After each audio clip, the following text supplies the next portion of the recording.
We're back in Ruka for the final event of the weekend, the men's 15-kilometer pursuit freestyle, and of course based on the results of the last couple of days of racing, the sprint and then the 15-kilometer classic yesterday. At the top of the pile is Johannes Høsfolt Klæbo, starting the season just like he did a couple of years ago. Didn't get the win in the sprint, but he had a very convincing win yesterday. Not so many people expecting to see him come through on top, but he skied hard throughout, skied very effectively, efficiently, and has, by winning the race, given himself a fairly decent lead of 26 seconds over Alexander Bolshunov in the bid for the Ruka Triple Tour. There you see the names and of course the times behind. Klæbo, Bolshunov, Iversen, Høsfolt will be the first four away, and everyone looking forward to seeing what the tactics are.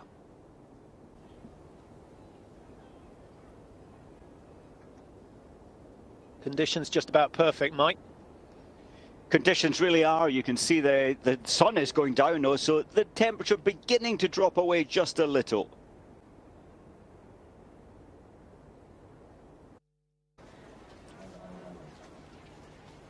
Here are the scenes in Ruka. The floodlights are on, and the male cross-country skiers just getting ready for their last effort for the weekend. There's the man who'll lead the way out of the stadium. Klæbo starts on the right-hand side of the grid as we look at it. Bolshunov, last year's World Cup champion, alongside him. And Emil Iversen, who's a sort of model of consistency here in Ruka, gets another top three start in his bid. But have a look at number 7, Andy Musgrave. After a brilliant 6th place yesterday in the classic race, he finds himself in a position to attack the top 5 here in the Ruka Triple. So Klæbo away. And a very, very positive start from him. You'll be aware, Patrick, of course, what Johannes did. She ran from the gun, she broke them from the gun. Will he try that option? Bolshunov may well have a different idea.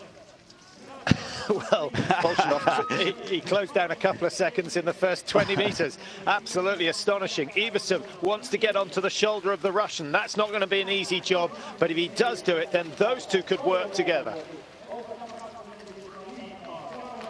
Well, here are the weather conditions. -3. It's been hovering around there most of the morning. A little bit colder in the dips. The humidity dropping from 90% down to 86, so it feels bitterly cold. Well, there's the drop off. They're just about to go down the first initial climb, and it doesn't look too bad when you look down it with a TV camera, but it's a brutal climb. Levels out before the recovery section, before the final climb back up to the stadium. That's 2.5 kilometers, 6 laps. Musgrave just getting underway, starting a minute 7 behind. He started with Semikov of Russia, so those two hopefully will be able to close down on Høsfolt and Niskanen. And then we've got a right battle on for the top 5. Andrew Young, don't forget him. He's had an astonishing weekend as well. Made the top 30 of the sprint. He had a really good performance yesterday. Finds himself starting in 17th. That's uncharted waters for him. We'll see how he copes with the pressure of the world's best alongside him. But 2 Brits in the top 20 at the start of the final day of the Ruka Triple. There's Bolshunov, still got a little bit of breathing space over Iversen behind him. Iversen, it was quite a task to pull back 5 seconds, and I suppose the expectation was, if you're going to close that gap, try and close it as quick as possible. Look at the tempo from Klæbo. Maybe he's going for option 2. Take it easy, let them catch me, and I'll beat them to the line. Inevitable, but he doesn't.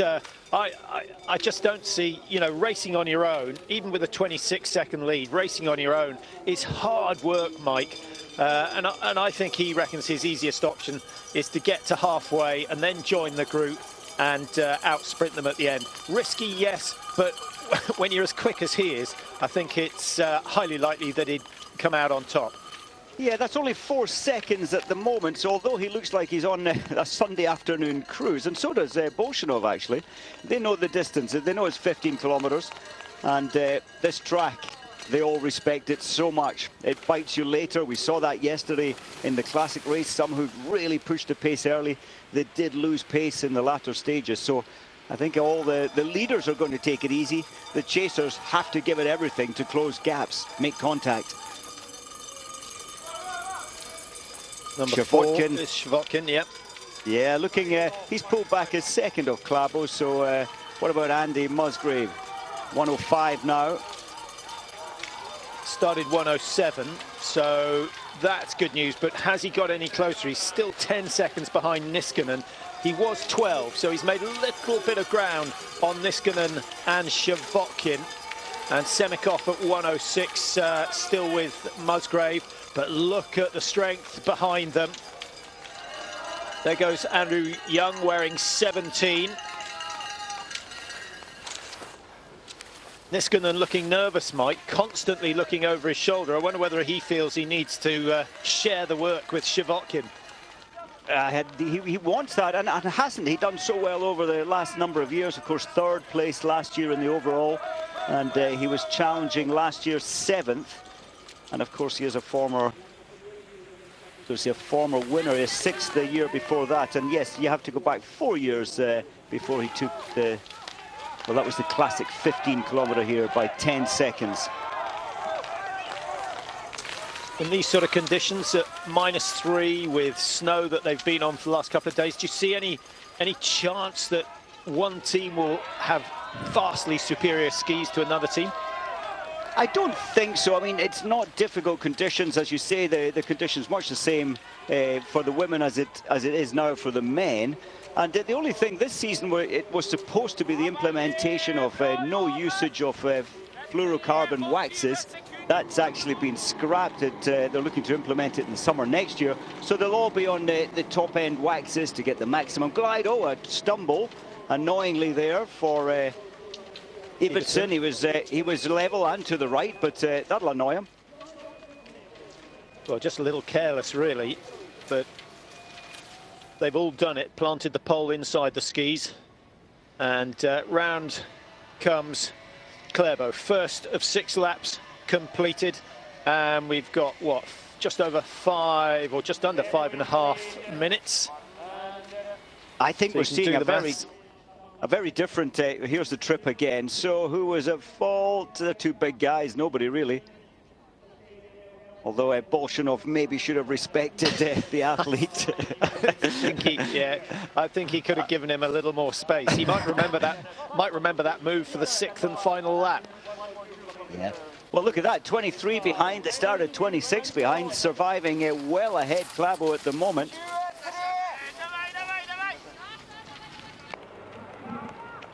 The first of 6 laps completed, and as you can see, the margin cut to only 23.5 seconds. It was 26, so Bolshunov and Iversen are closing, but very, very slowly. Musgrave at 57 seconds behind has gained 10 on the race leader, so he's gone out very, very hard in his bid to make the top 5 today. And this is the chasing pair. Bolshunov so far has done all the work. You just feel, Patrick, don't you? Bolshunov really put a turn of pace up this long climb. That seconds will have been nibbled away a little more. But, oh, there he is. We'll see what it is. I think it looks as if it could be sub 20 seconds this time around. Well, what I think starting... Yeah. Sorry, Mike. My assessment at the moment is that Klæbo is skiing very fast, very efficiently on the flats and the downhills, and taking the uphills slowly. That's where you burn your reserves. I think this is quite a clever tactic. He is a tactician. Certainly the pair behind appear visually to be working harder. But I do also think Klæbo is a different man this year. He's from boy to man almost. He's put a lot more strength training in, a lot more endurance training in. And I think clearly he's holding back at the front there. He's not in full pace at the moment. But I think we're going to see a very different Klæbo. We saw that yesterday winning the 15-kilometer classic. And he made that look quite easy as well. But he's lost some 4.5, nearly 5 seconds on that one climb alone. So It does seem to me that he's sort of employing a Petter Northug tactic. Don't burn your fuel on the uphills. Musgrave from 7 up into 6 now, 50 seconds. That's another 7 seconds he's gained on the leaders. And how far can he expect to get up? Shavotkin just 5 seconds ahead. And then they can have a crack at Niskanen, who's looked nervous further up the field in 4th position. Well, this is so good for the British team, for Andrew Musgrave. Yeah, 50 seconds behind. He's only got 6 seconds to make up. I say only, it's on Niskanen. He'll be certainly looking at Niskanen and thinking, yep, you're my man, I'm going to try and chase you down. There's Niskanen now, and there's Andrew Musgrave now. He's closing it down. Fabulous. Yeah, he's working hard. Yeah, Belov behind him. They could work together, maybe.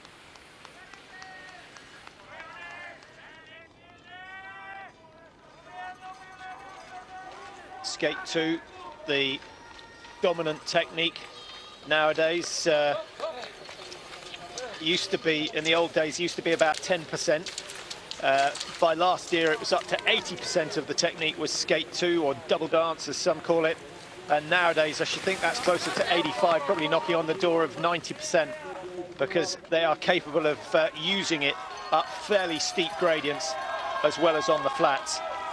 Yes, and of course, this is an endurance sport. Anything over, well, what, 30 seconds, you could judge it as that. And in the old days, they didn't want to carry too much muscle. Yes, a lot of muscle through the legs. Nowadays, in cross-country skiing, the upper body, the stomach, the core strength is incredible. The chest capacity, obviously, that's from the lungs, is huge. That's a natural thing.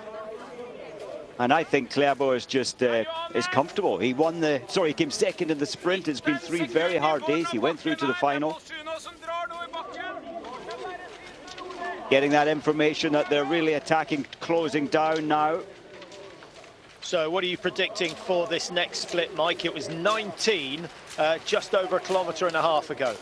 Yes, I think we'll be down to 14, 15 now, but I think Klæbo, he'll play a clever game here.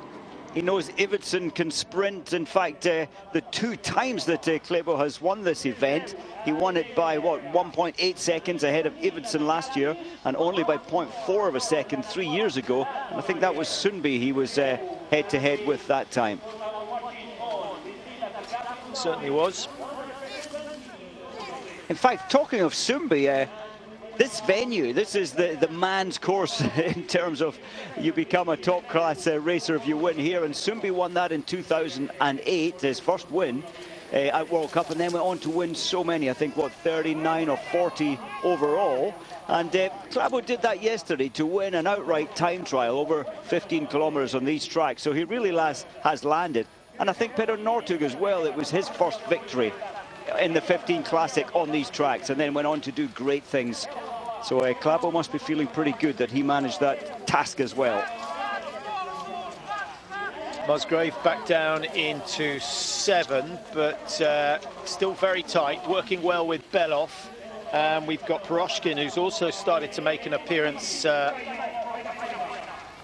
with that chase group, not far off the pace. Not a difficult prediction. There's Piroshkin at 10. Yeah, sorry, just not a difficult prediction to make, but Hans Christian Holland, he's looking pretty strong on his skating skis. We saw that last weekend, setting the fastest time against the Norwegian team and beating the rest by 22 seconds. Andrew Young, brilliant, 14th position. And Holland, the fastest time last year as well, 34.53.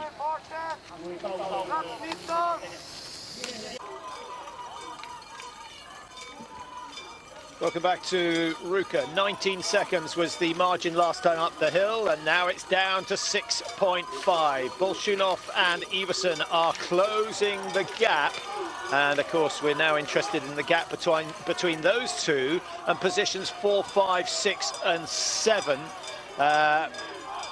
Klæbo's intention pretty similar to what he's done in the past. Stay ahead for 3 laps and then have a relative rest skiing behind or with the group before trying to outsprint everyone in the closing stages. Musgrave now at 29. Remember, he started 1:07 off the lead.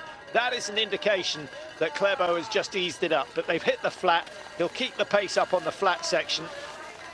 and he's not really too fussed about who closes in. Iversen is always dangerous because he's an excellent sprinter, but Valnes not really in the equation, Mike. Valnes, I thought he might be. He's maybe fatigue is in his legs from winning the sprint. He did have a decent day yesterday. But I'm just trying to think what is going to happen next here. Will they leave Bolshunov to do the donkey work at the front? Because they really have to be aware, and of course they are, that the chasing pack is the bigger threat if the pace at the front drops off. Was that a smile or a grimace from Bolshunov? But he's there. The gap has been closed. Well, nearly. And do you think Iversen will show Klæbo any loyalty and refuse to offer Bolshunov any assistance in closing the gap? I think so. I think why not tire Bolshunov out as much as you can? And hey, that man very rarely tires, as we've seen over the last 4 seasons. So it's going to be a very interesting competition at the sharp end, and also this chasing pack with Andrew Musgrave there in 4th place. Klæbo, I think that's the first time he's looked over his shoulder. He will have been aware of where the other two were, but definitely had a good long look, and probably not looking for the two behind him. He knows about them. He's more concerned with the Niskanens, the Shavotkins, the Musgraves, who are all closing the gap dramatically. Mike, I see between 5 and 6.1, Klæbo losing 8 seconds to Bolshunov and Iversen. That was a massive change in pace. That really was. He's allowed it to close, and now we'll see Klæbo just cruising into 3rd position, I'm quite sure. But will Bolshunov try and keep the momentum that he has? Iversen, maybe the Norwegians now will have to work together. Still a long way to go in this race, 10 kilometers, just over 10 kilometers. So the halfway stage coming up in the next 200 meters, and Bolshunov finds himself in front, and will be thinking about his first World Cup win. Andy Musgrave just gives a little nod to number 4, who is of course Alexei Shavotkin, and moves past up into 4th place overall. Musgrave's got it's a difficult decision, isn't it, Mike? Because he desperately wants to finish on the podium, but should he work hard, you know, he's going to have to work incredibly hard to do that, and then to outski the likes of Iversen, Bolshunov, Klæbo in the closing stages. That's a tough ask. It really is, and Bolshunov knows full well that they cannot allow this chasing group led by Andrew Musgrave to close the door. So the pace, I would imagine, will stay strong at the front. Andrew Musgrave just looking so dynamic, all the moving, all the energy moving forward up the track. And here's Holland. Holland, who, as we said a little earlier, produced the fastest time on this course last year. He is going for the 50 points again this year by the looks of things. We'll try and update you. He started 16th, and at the start of the race, Holland was 1:32 behind. He's now just 30 seconds behind. It's taken 1 minute and 2 off Klæbo in the first 7.5K. He's flying. That is incredible. You can just feel the energy from Hans Christer Holland. I got my maths wrong. I was saying they were coming up to the stadium with 10 to go. Of course, they're over half distance now. Andrew Musgrave just looking around. Who's going to come forward now? It is Shavotkin.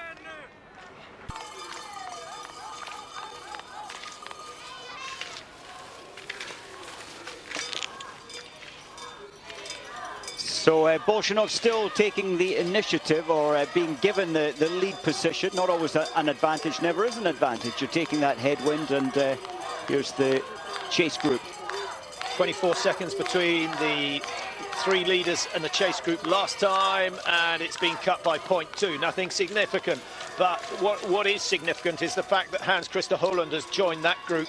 Now, is he the only man who's got the speed in him to close the gap down on the leading 3? Has he got anything left? You've got to remember, he skied 1 minute faster than the 3 ahead of him. So he cannot have too many reserves left in the tank. And at the moment, Holland, who's wearing 16, just settling in the chase group, but trying to get a little bit of recovery before the next move. Very interesting. If Hans Christian Holland, if he's going to make the move to try and close down the gap, he needs to rest up. You can't keep... You would expect him not to be able to maintain this incredible pace to go through this first chase pack. They have been allowing each other to take the lead here, sharing the workload to try and close down. I think they're expecting the lead three to maybe slow it down. It's going to become tactical up here at the front. Or is it? Is Bolshunov just going to punch his way up the track at the front? Well, Bolshunov is no slouch when it comes to the sprints, Mike. And I'm just wondering whether you feel the profile of the last 800 metres suits him as much as Klæbo, or the fact that Klæbo's a couple of kilos lighter, it plays into the hands of the Norwegian. Yes, no, I was just thinking that, but Bolshunov, remember when we saw him at 18, 19-year-old in Pyeongchang, he seemed to, even at that young age, he had more muscle, he's slimmed down more of the endurance athlete now, and in doing so, he will have lost a little weight. So they'll be fairly evenly matched. It's going to be an interesting one, of course. Bolshunov making the final 6 on day 1 in the sprint competition. He's good at this climbing. But he's taking the hard work on, isn't he, at the front? You don't want to be leading too long. The end of the 4th lap coming up, and then they'll just have 2 more to go. Another 5 kilometers left in them. This is where the race could well be decided, unless anyone feels they're going to go from a long way out. And maybe Bolshunov feels that his best chance against Iversen and Klæbo, who I guess overall are more successful sprinters, maybe Bolshunov will decide he's got to go at the bell with 2.5K to go. Look at the expressions, though, on the master tactician. Klæbo just looking so easy. Of course, to have paced himself 26 seconds slower to this point, he's feeling an awful lot better. Hasn't had to go too heavily into his maximum effort at all so far. And that's got to be a positive thing.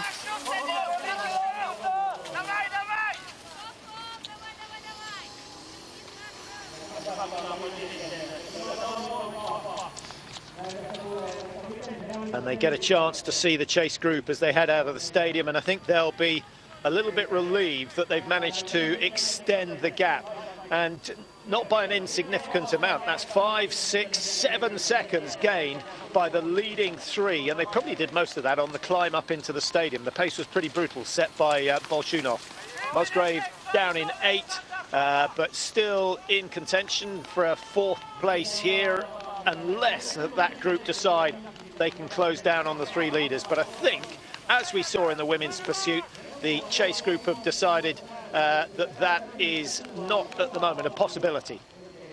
Well, look at Andrew Young as well, from 17th all the way up to 10th. He's got it to 43 seconds now, so he's only running 10 seconds behind there, the lead group. And that's going to be a challenge to cross that 10 seconds.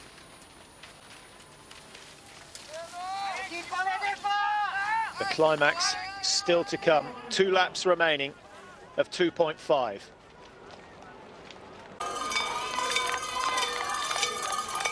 Welcome back. 26 minutes on the clock. We've got probably less than 10 minutes to go in this race, the last one of the weekend. Bolshunov of Russia, the winner of last year's overall World Cup, leads the way. Iversen is there, Klæbo is there, poised, ready to go, hoping that the pace doesn't pick up until the last 400 meters, and then he'll feel he has the best chance. Holland, who's worked harder than anyone else out there today, 16 up into 4th position, but he's taken Niskanen with him, he's taken Shavotkin with him, and he's taken Musgrave and Beloff as well.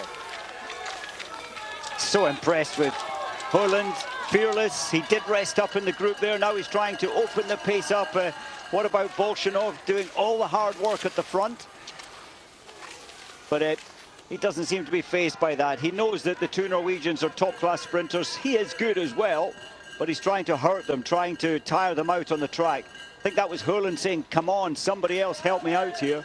Take the lead. No one too interested. Niskanen's not going to do it. I must say, Niskanen has improved his freestyle over the last 3-4 seasons, Mike. We used to write him off when it came to a freestyle race, but he's improved that technique dramatically. Yeah, not easy to do when your absolute strength was classic. It still is for him, and to be quite weak in comparison in freestyle. Yes, he spent, was it 4 summers ago, he spent a long time focusing. Didn't see what happened there. Well, Iversen maybe just throwing his glasses off, getting ready for business. Needs to see everything. Here's the descent they're on right now.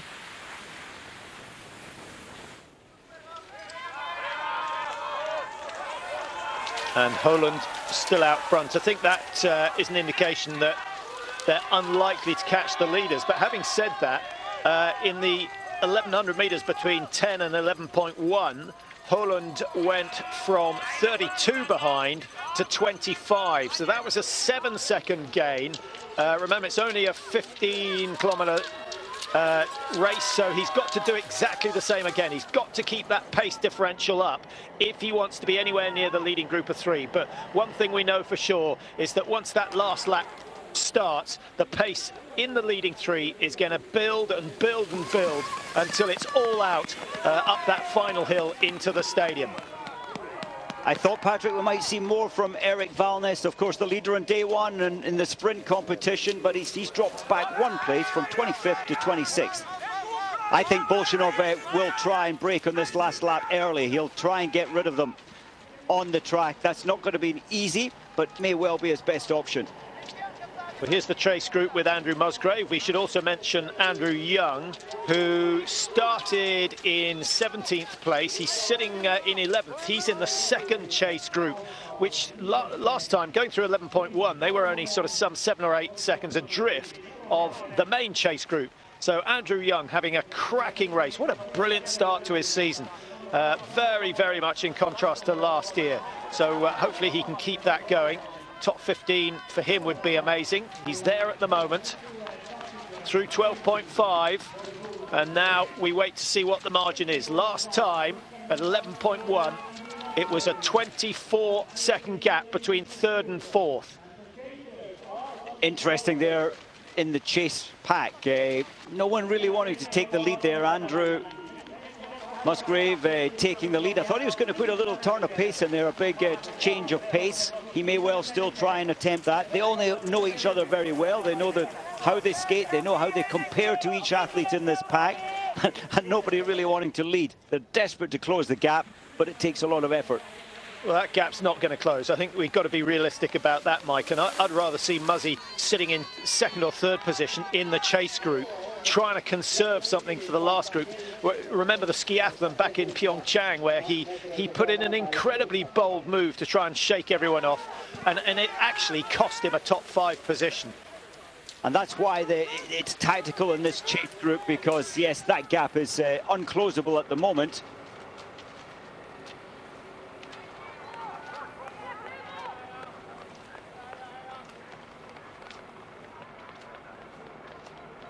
I'm a little surprised. Athletes. It's surprising, sorry, Patrick, to see Klæbo there going early. He slowed it down. It's definitely backed off a little. Well, that's what he wants. He wants it as slow as possible all the way through. And I think that's a very wise tactic from him. Bolshunov won't stick it for long.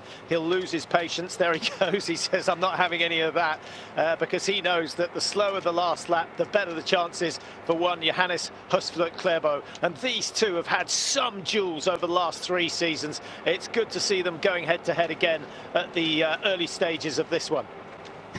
It's a little chess game. That was a little move out of Petter Northug's handbook, wasn't it? Go up front, really kill the pace off. No, Bolshunov wasn't having it, but the other option isn't good for Bolshunov either, that he has to continue at the front there, taking the, well, what the average pace, about 28, 29 kilometers an hour they're traveling. Well, if Bolshunov's going to go early, this is really his last opportunity before the last climb. There's still no injection. Iversen is still on a very, very slow cadence. Klæbo stuck behind him. If I were Klæbo, I'd want to be keeping a very careful eye on Bolshunov. But Bolshunov is not going to do it. He's going to try and save something for the last climb. Iversen is dangerous. Is he going to do to Klæbo what Valnes did to him 2 days ago? The podium places, unless we have a fall, are going to go to those three leading men. Holland's got it to 18.6. He's still gaining, really just bidding for a fourth place. Shavotkin and Musgrave now at 20 and 21. A little gap back to Beloff. Good news for Musgrave, who could get us top 6 for the second day in succession. So impressive. Lars, Hans-Christer Holland, fearless to continue. There he is, just coming into picture. It's only 18 seconds now. His only hope really is if it becomes very tactical at the front. It's not going to slow down much more now between here and the finish line. Well, it's relatively easy now down to the base of the last climb. So there shouldn't be too many changes. Holland may close a second or 2 seconds at the absolute most, which would put him some 15, 16 seconds adrift of the leaders at the start of the big climb. And even Holland's not going to manage to close that. You just feel, and well, it's easy to predict with Klæbo. He's been caught up. He didn't care. He went straight to the back. He's done very little work. Went to the front once, slowed it right down. He doesn't care. He just wants to conserve energy for that final bound up the final hill. But he needs good spacing. He needs good glide down this descent now to get good position into the final climb. Holland making sure of fourth position. Mike, time to put your money on the table. Bolshunov, Iversen, Klæbo, which way is it going? Yeah, no, I can't see anything past Klæbo. He has to tactically get in the right place at the right time. A trip is the only thing that I think could slow him down for the line. Well done, Musgrave. Pace is really hot there, trying to close down in Holland. So here we go, last little breather before the final burst into the stadium and up to the finish line. It gets faster and faster as they approach the base of the hill. Everyone wants to be in prime position, and Bolshunov needs a lot of space. We saw a little bit of a collision between Bolshunov and Iversen earlier on this particular climb, but Klæbo's made his move very early. He went early in the sprint and he got beaten by Valnes. This time he's gone for the same tactic. Is it a mistake? We will find out over the next 50 or 60 metres. There's the turbo injection from Klæbo. Bolshunov can't live with it. Iversen can't live with it either. And it looks as though it's going to be last year's triple champion from Ruka, who does it yet again. He's got time to look over the shoulder. The masterclass. That's what was missing in the sprint event against Valnes, and he came out second best, but not today. 3 races for the season, and Klæbo is going to have won 2 of them. Astonishing start. Well, that was the fantastic tactics, the freshest legs out of the 3 of them. He played it so cleverly. Once he was absorbed, he took it easy. And another victory for Klæbo. He's not going to have the fastest time of the day. That is going to go to Hans-Christer Holland. But the 3 leaders stuck it together for the last 3 laps. It's Klæbo who comes out on top. It was all about winning. It wasn't about time. Holland, he's earned himself a cruise into the finish line with that burst with around 2Ks to go. And here comes Niskanen. He's just got ahead of Andrew Musgrave of Great Britain. It's going to stay that way. Muzzy, 6th yesterday, 6th today. An astonishing start to his season, and he made the top 30 in the sprint event on day 1. So 6th in the Triple Tour, his best position by a country mile, and the best start to the season we've ever seen from Andrew Musgrave. Let's hope that that's a sign of things to come. And look at this, 2 Brits in the top 15. Andrew Young, that's fantastic for Andrew Young as well, 46.9 behind. Well done to both those athletes. Great job, great start to the season. Yeah, and great work for the technical team, because their technicians outnumbered by the Norwegian team by about 4 to 1.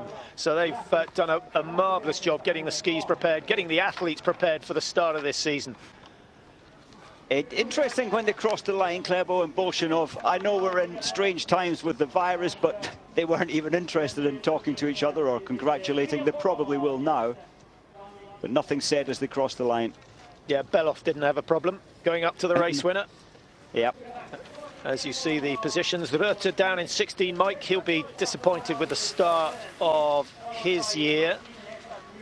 Yes, a decent comeback from 26th, but yes, we expected, I think, a little more in Classic yesterday. And just looking at those who've made good gains, Melnichenko, we hardly saw him, but he went from 19 to 9th, finished just 35 behind. Just wondering whether he might challenge Holland for the fastest time? I don't think so, but a good gains from Melnichenko. And actually, the Russians are on good strength. And having mentioned Ruka, he did go from 26 to 16. So he's done well. And Kruger from 40th all the way up to 18. He's put in a cracking time as well.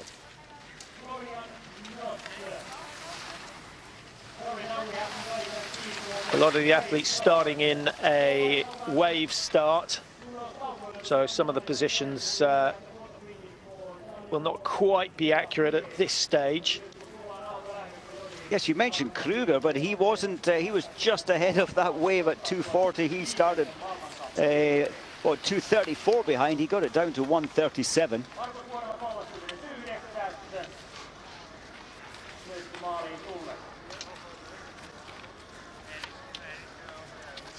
Well, 4 times now Klæbo's taken part in this event. 3 wins. He must be feeling quite happy about his day's work. Well, he's had a lot of success. What was it, 3 seasons ago, when he won the first 5 events of the year, which culminated in the win in Lillehammer in the skiathlon there. One of the most astonishing finishes we've ever seen, falling back some 150 meters on Sundby over the last 2K.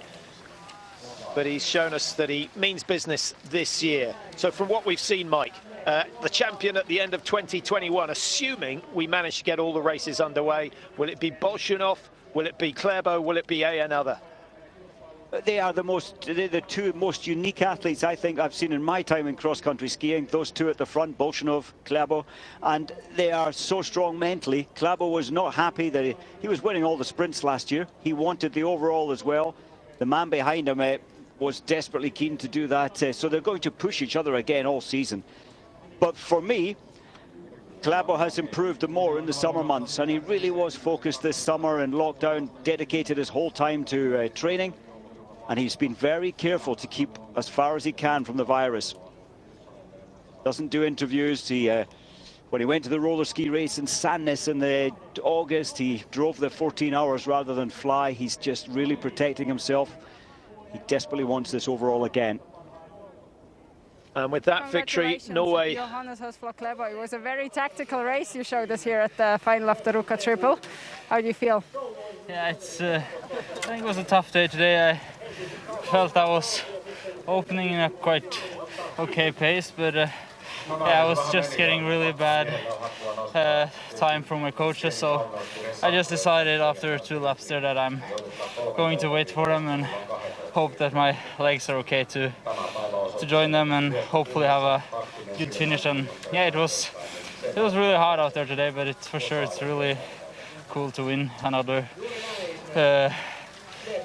race here in Ruka. Did you plan here for the final sprint here to take over Alexander, who did the work in the last few laps? Yeah, he was really strong today, and he was holding the pace from the start to the end. So yeah, it was really strong, but my plan was just to go to finish really hard in the last uphill there, and yeah, it was a little bit sketchy in the last downhill there, but yeah, it went very good for me, and it was really nice to win for sure. Congratulations, Johannes, Høsfolt, Klæbo, the winner of the Ruka Triple. Thank you. So it was tough. It's meant to be tough. And 35.09 the winning time. You know, we've seen it so many times before, Mike. Bolshunov is always prepared to lead. He must know you pay a price for leading. Yes, he must realize, of course he was doing the calculations there, but I think he was trying to break them, because listening to Klæbo's story there, how tough that pace was, and huge respect for Bolshunov to maintain that pace and pull back 26 seconds. And it did appear that Klæbo had a plan A, which was to try and stay ahead, but the coach is feeding him the times. He realized he'd go to plan B, and credit to him, and that's a great thing with Klæbo. He can be in the wrong place, and he said it was a bit sketchy coming into the base of the bottom hill. He didn't realize he'd lose contact a little down the descent, but he always wins it back when it comes to the last 500 meters. Well, that's another trick he's learned from Northug, that the man at the back of the group at the bottom of the downhill often leads into the base of the uphill simply because he uses the slipstream, and he does that as well as Petter Northug used to do it. And that gained him, what, an extra 3 or 4 meters at the start of the climb, and that's all he needed.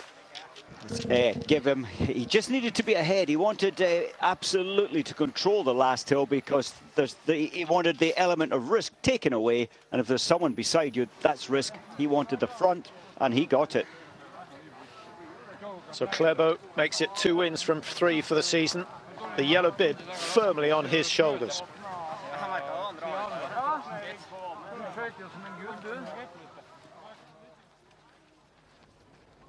Well, let's just have a look at the Ruka triple. It's the result of today's 15K. Klæbo, Bolshunov, Iversen, you know all about. Holland, sensational, 16 up to 4. Niskanen 5, and Andrew Musgrave in 6th position for the second day in succession. And Andrew Young not far behind. He had an absolutely cracking race today. 17th up to 14th. Looks strong throughout. Look at the scalps they've taken. Hegström, Tonsev, Dario Colonia. It's some big names that have been well beaten.